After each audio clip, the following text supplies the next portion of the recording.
స్వామివారి హుండీలో దొంగతనం చేస్తే ఆ దొంగని వెనక వస్తున్నటువంటి నాయకులు ఇక్కడి నుంచి ఉన్నారంటే మాకు చాలా బాధేస్తుంది.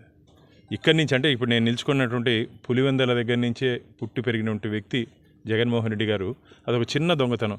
అయ్యా జగన్మోహన్ రెడ్డి గారు హుండీలో ₹1 దొంగతనం చేసినా అది దొంగతనమయ్యా. అసలు జగన్మోహన్ రెడ్డి కొత్త నిర్వచనం చెప్పాడు. దొంగలకి భరోసా ఈరోజు జగన్మోహన్ రెడ్డి చెప్పాడు. చిన్నది పెద్దది ఏందయ్యా? స్వామివారి హుండీ ఇప్పుడు మనం ఇక్కడ అందరం ఇక్కడ ఉన్నటువంటి భక్తులందరూ ఏ రోజు ఒకరోజు స్వామివారి దగ్గర ₹1, ₹10, ₹500 సమర్పించిన భక్తులు మనందరం. దాన్ని చిన్న దొంగతనంగా వారు దాన్ని మాట్లాడడం కోట్లాది మంది శ్రీవారి భక్తుల మనోభావాలు దెబ్బతీయే విధంగా వారు మాట్లాడారు. ఆ మాటలు వెంటనే వెనక్కి తీసుకొని వారు క్షమాపణ చెప్పాలని చెప్పి నేను కోరుకుంటున్నా. నాకైతే అనేక అనుమానాలు ఉన్నాయి.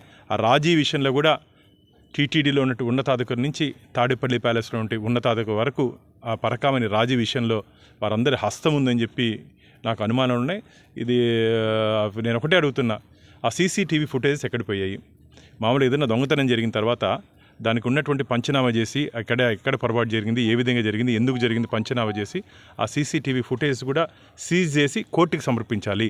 కానీ ఆ సీసీటీవీ ఫుటేజ్ పూర్తిగా డిలీట్ చేశారు. ఎవరు డిలీట్ చేశారు, ఎందుకు డిలీట్ చేశారో దాని మీద నేను హైకోర్టులో రిట్ పిటిషన్ కూడా వేశాను. ఈ వారం అది కోర్టు ముందు కూడా రాబోతోంది. అదృష్టవశాత్తు ఒక భక్తుడు ఆ విజువల్స్ నాకు ఇచ్చిన కారణంగా అది మీడియా మిత్రుల సహకారంతో శ్రీవారి భక్తుల ముందు పెట్టడం జరిగింది. అదే ఈరోజు ఆధారమైంది.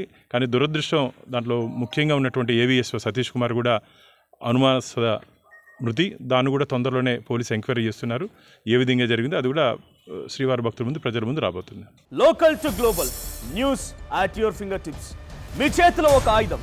Download Raw TV app. Media legend Ravi Prakash is back.